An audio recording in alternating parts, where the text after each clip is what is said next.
la reconnaissez? En effet, impossible de parler du féminisme sans évoquer cette icône devenue une incontournable du sujet.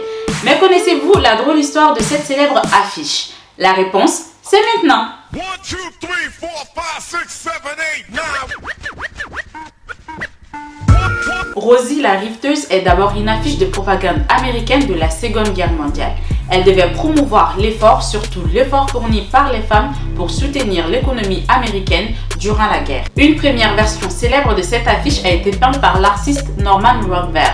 Il s'inspire de la chanson de Red Evans et l'affiche fera la couverture du journal The Saturday Evening Post en 1943. Néanmoins, la version de Rosie la riveteuse telle que nous connaissons, bandana à pois sur la tête, bleu de travail, biceps en évidence, accompagné du We Can Do It qui signifie nous pouvons le faire, est une version réalisée une année plus tôt, soit en 1942 après l'attaque de Pearl Harbor en 1941 par l'artiste G. Howard Miller, un dessinateur beaucoup moins connu de l'époque. Le dessinateur est contacté par l'usine Westinghouse Electric pour une commande de 42 affiches afin de convaincre les femmes d'occuper des postes dits d'hommes, lutter contre l'absentéisme et contre les grèves.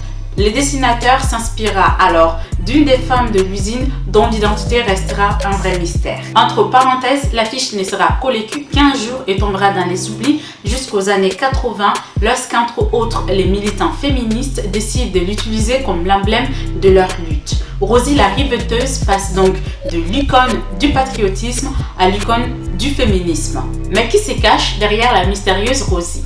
Geraldine Hoft Doyle a longtemps été considérée comme étant l'inspiratrice de l'affiche. Ce n'est qu'après sa mort que l'universitaire et enquêteur James G. Campbell rencontre et présente Naomi Parker Frail comme étant la vraie Rosie en 2016. Lorsqu'on lui demande pourquoi elle ne s'est pas manifestée, elle dira « Je ne voulais ni la gloire, ni la fortune, je voulais préserver mon identité ».